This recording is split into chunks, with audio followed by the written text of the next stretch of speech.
नमस्कार दोस्तों, आज है 11 जनवरी 2025 और आज की वीडियो में बहुत सारे मोस्ट इंपॉर्टेंट करंट अफेयर हैं जो कि आपकी सभी परीक्षाओं के लिए इंपॉर्टेंट है। तो शुरू से लास्ट तक वीडियो बने रहिए और आज की वीडियो की पीडीएफ फाइल जो है आप वीडियो के डिस्क्रिप्शन बॉक्स से डाउनलोड कर सकते हैं और जो लोग नए हैं वो चैनल को सब्सक्राइब जरूर कर लेंगे और साथ में बेल आइकन प्रेस कर देंगे ताकि आने वाले सभी वीडियो का नोटिफिकेशन आपको मिलता रहे और वीडियो को लाइक और शेयर भी कर दीजिएगा।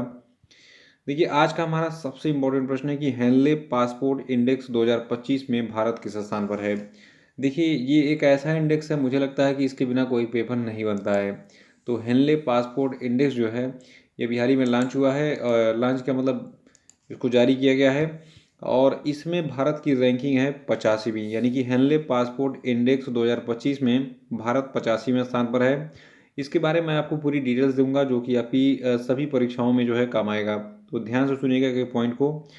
देखिए, भारत की हेनले पासपोर्ट इंडेक्स 2025 में रैंकिंग 85वीं है, जो कि 2024 के 80वें स्थान से 5 स्थान नीचे है। यानी कि 2024 में भारत 80वें स्थान पर था इस हेनले पासपोर्ट इंडेक्स में, लेकिन 5 स्थानों की गिरावट आ गई है और भारत 85वें स्थान पर पहुंच गया है 2025 में। और देखिए, ये index international air transport authority के द्वारा जो डेटा जारी किया जाता है उस पर आधारित है। और एक खास बात देखिए, इस इंडेक्स में पहले स्थान पर कौन है ये भी पूछा जाता है। तो सिंगापुर लगातार दूसरे साल पहले स्थान पर बना हुआ है हेनले पासपोर्ट इंडेक्स 2025 में, जबकि जापान जो है ये 2018 से 2023 तक शीर्ष स्थान पर था लेकिन अब दूसरे स्थान पर है। तो सरल शब्दों में आप याद कर लीजिए कि सिंगापुर हेनले पासपोर्ट इंडेक्स 2025 में पहले स्थान पर है और जो आपका जापान है ये दूसरे स्थान पर है, भारत 85वें स्थान पर है। आइए टॉप 10 रैंकिंग देख लेते हैं। देखिए, आपको बता दें जो ये टॉप 10 रैंकिंग है आप देख रहे होंगे तीसरे स्थान पर बहुत सारे देशों का नाम है। तो देखिए, कई देशों का समान स्कोर होने के कारण इनको एक ही स्थान दिया गया है। तो देखिए, सिंगापुर पहले स्थान पर है इस इंडेक्स में, जापान दूसरे स्थान पर है और तीसरे स्थान पर संयुक्त रूप से Finland, France, Germany, Spain, Italy, दक्षिण कोरिया हैं। और इस इंडेक्स में चौथे स्थान पर Austria, Ireland, Luxembourg, Netherlands, Sweden और नॉर्वे हैं। पांचवें स्थान पर न्यूजीलैंड, स्विट्जरलैंड, पुर्तगाल, यूनाइटेड किंगडम है और छठवें स्थान पर संयुक्त रूप से ऑस्ट्रेलिया और ग्रीस हैं। सातवें पे कनाडा, माल्टा और पोलैंड हैं। आठवें पे चेकिया और हंगरी हैं। नौवें पे एस्टोनिया, संयुक्त राज्य अमेरिका हैं और 10वें स्थान पर लातविया, लिथुआनिया और स्लोवेनिया और यूएई हैं। तो इसको याद रखिएगा।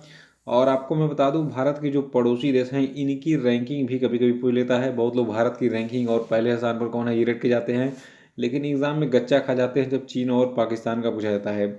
तो चीन और पाकिस्तान हमारे कट्टर प्रतिद्वंदी है, तो इनका रैंक जरूर याद रखेगा। देखिए, चीन जो है ये 60वें स्थान पर है हेनले पासपोर्ट इंडेक्स 2025 में। भारत का मैंने बता ही दिया है। भूटान 90वें स्थान पर है, श्रीलंका 96वें स्थान पर है, बांग्लादेश 100वें स्थान पर है, नेपाल 101वें स्थान पर है, पाकिस्तान 103वें स्थान पर है और अफगानिस्तान 106वें स्थान पर है। तो इसको भी नोट कर लीजिएगा। और अगला प्रश्न है कि यूपी सरकार ने एआई एग्री नेटवर्क के लिए किसके साथ में हाल ही में समझौता किया है। तो देखिए, उत्तर प्रदेश की सरकार ने एआई एग्री नेटवर्क बनाने के लिए गूगल क्लाउड के साथ हाल ही में समझौता किया है। देखिए, भी हाल ही में उत्तर प्रदेश के जो मुख्य सचिव हैं इनका नाम है मनोज कुमार सिंह। इन्होंने और गूगल क्लाउड इंडिया के उपाध्यक्ष अनिल भंसाली के बीच में जो है समझौता हुआ है इस एआई एग्री नेटवर्क के लिए। और इस समझौते के तहत Uttar Pradesh open network for agriculture शुरू किया जाएगा। इसको नोट कर लीजिएगा। उत्तर प्रदेश के मुख्यमंत्री कौन है आपको पता ही है, योगी बाबा हैं और उत्तर प्रदेश की राजधानी लखनऊ है।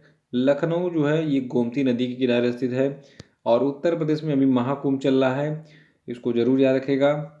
और महाकुंभ कहाँ पे आयोजित हो रहा है, प्रयागराज में। तीसरा प्रश्न है कि प्रधानमंत्री नरेंद्र मोदी के द्वारा उजाला योजना कब लॉन्च की गई थी। तो देखिए, उजाला योजना को हो पीएम मोदी ने 5 जनवरी 2015 को लॉन्च किया था और प्रधानमंत्री नरेंद्र मोदी के द्वारा 5 जनवरी 2015 को शुरू की गई इस उजाला योजना ने अपने 10 वर्ष पूरे कर लिए हैं। और उजाला योजना को के बारे में बता दूं, उजाला योजना का जो फुल फॉर्म है ये एग्जाम में बहुत पूछा गया है।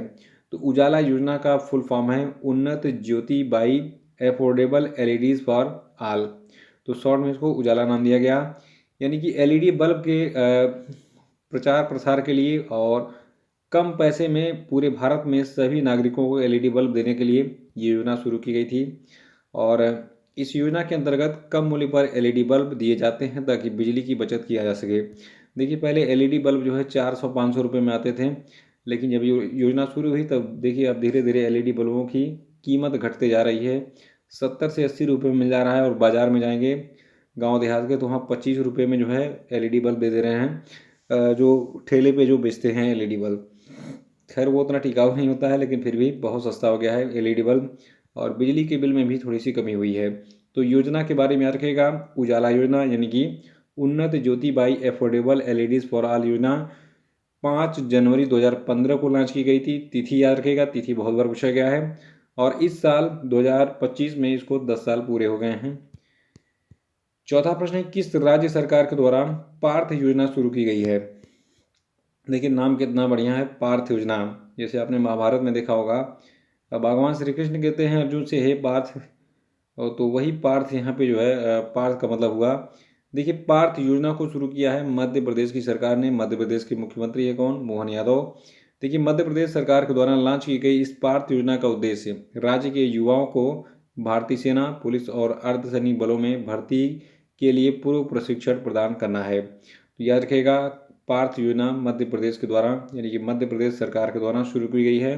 किस लिए शुरू की गई है? ताकि युवाओं को भारतीय सेना, पुलिस और अर्धसैनिक बलों में भर्ती के लिए इनको प्रशिक्षण दिया जा सके पहले से।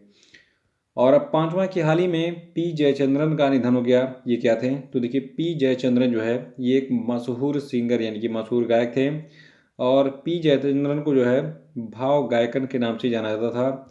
और आपको बता दें इन्होंने मलयालम, तमिल, तेलुगु, कन्नड़ और हिंदी में कुल 16,000 से अधिक गीतों को अपनी आवाज़ दी थी, और इनका निधन हो गया है। संगीत प्रेमियों के लिए ये बहुत दुखद खबर है।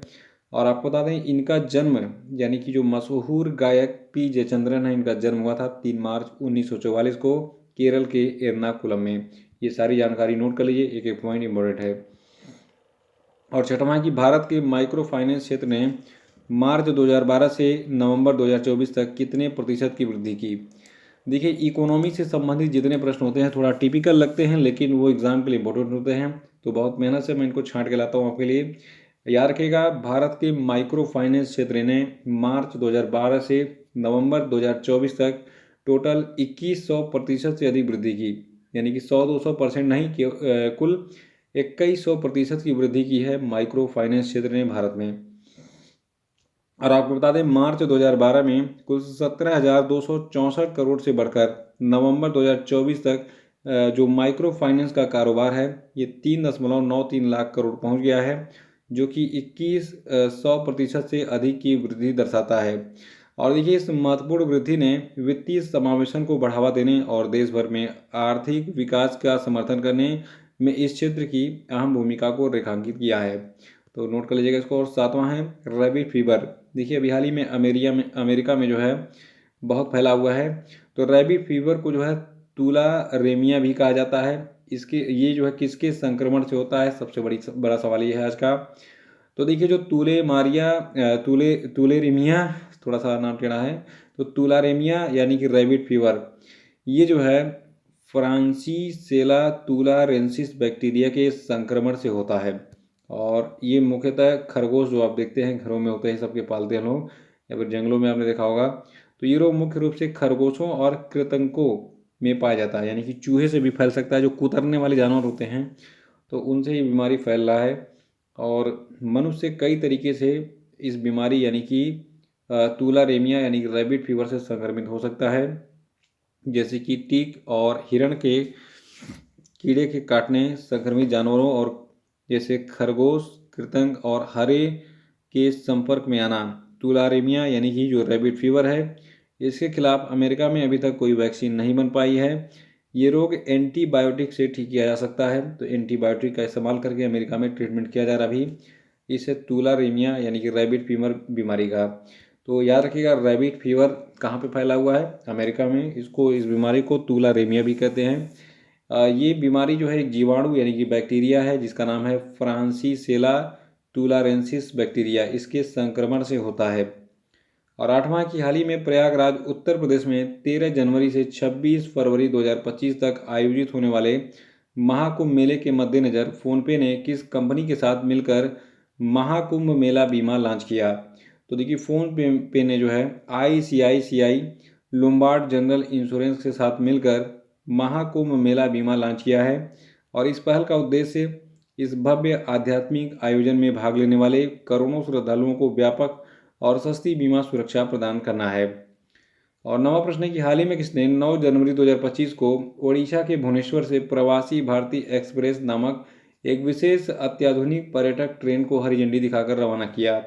तो देखिए इस ट्रेन को लॉन्च किया भारत के प्रधानमंत्री नरेंद्र मोदी ने 9 जनवरी को, यानी कि प्रवासी भारतीय दिवस के दिन। देखिए 9 जनवरी को प्रवासी भारतीय दिवस मनाया जाता है और इसका सेलिब्रेशन इस बार जो है उड़ीसा में किया गया था। और आपको बता दें केवल भारतीय मूल के व्यक्ति, जिसको PIOS कहते हैं, देखिए PIOS बहुत ही इम्पोर्टेंट है ये, इसके बारे में जाना। देखिए PIOS का मतलब होता है पर्सन ऑफ इंडियन ओरिजिन्स, ठीक है। यानी कि भारतीय मूल के व्यक्ति जो होते हैं, जिनके माँ बाप या फिर जो खुद भारत के रहने वाले हों लेकिन विदेश में शिफ्ट हो गए हों, उनको PIOS कहते हैं, यानी कि भारतीय मूल का व्यक्ति कहते हैं। तो ये जो आपका प्रवासी भारतीय एक्सप्रेस ट्रेन होगा, इसमें केवल PIOS यानी कि पर्सन ऑफ इंडियन ओरिजिन्स, यानी कि भारतीय मूल के व्यक्ति जिनकी आयु 45 से 65 वर्ष के बीच है, वही इस ट्रेन में यात्रा कर सकते हैं, बाकी लोगों को अलाउ नहीं है। और उन PIOS यानी कि पर्सन ऑफ इंडियन ओरिजिन्स को प्राथमिकता दी जाएगी इस ट्रेन में, जो कि निम्न आय वर्ग से हैं, यानी कि कम पैसे कमाते हैं और सामान्य रूप से भारत में यात्रा करने में असमर्थ होते हैं। और इसे दिल्ली के सफदरजंग रेलवे स्टेशन से चलाया जाएगा। और जो भारत में जो टूरिस्ट प्लेसेस हैं, जैसे आगरा हो गया, राम जन्मभूमि हो गई अयोध्या की, या फिर बनारस हो गया, या फिर जितने भी मंदिर हैं सबको घुमाया जाएगा इस ट्रेन के माध्यम से, ठीक है। किसको? प्रवासी भारतीयों को, जिनकी उम्र कितनी है? 45 से 65 वर्ष के बीच में है। और 10वां कि हाल ही में किस कंपनी ने स्नैक नाम का एक स्वतंत्र एप्लीकेशन लॉन्च किया है, जो कि 15 मिनट के भीतर स्नैक्स, पेय पदार्थ और भोजन की डिलीवरी का वादा करता है? तो देखिए स्नैक को स्विगी ने लॉन्च किया है। स्विगी भारतीय कंपनी है। 1 अगस्त 2014 को इसकी स्थापना की थी श्री हर्षा मस्टे और नंदन रेड्डी और राहुल जैमिनी ने मिलकर। और आपको बता दें जो आपकी ये स्विगी कंपनी है, इसने भी हाल ही में बेंगलुरु के चुनिंदा क्षेत्रों में इस स्नैक नाम के एप्लीकेशन को लॉन्च किया है।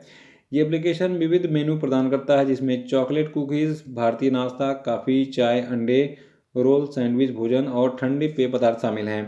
यानी कि आप स्नैक्स या फिर नाश्ता करने के लिए जो अगर इच्छुक हैं, अगर आप बेंगलुरु में हैं तो बेंगलुरु में ही केवल ये ऐप लॉन्च हुआ है, अभी पूरे भारत में नहीं हुआ है। तो आप जो है इस स्नैक ऐप पे ऑर्डर देके ये चाय, नाश्ता, बिस्कुट, कॉफ़ी जो भी है या फिर ठंडे पेय पदार्थ है ऑर्डर कर सकते हैं स्विगी के इस स्नैक नाम के एप्लीकेशन के माध्यम से। तो इसी के साथ आज का वीडियो समाप्त होता है। उम्मीद है आपको ये वीडियो बहुत अच्छा लगा होगा।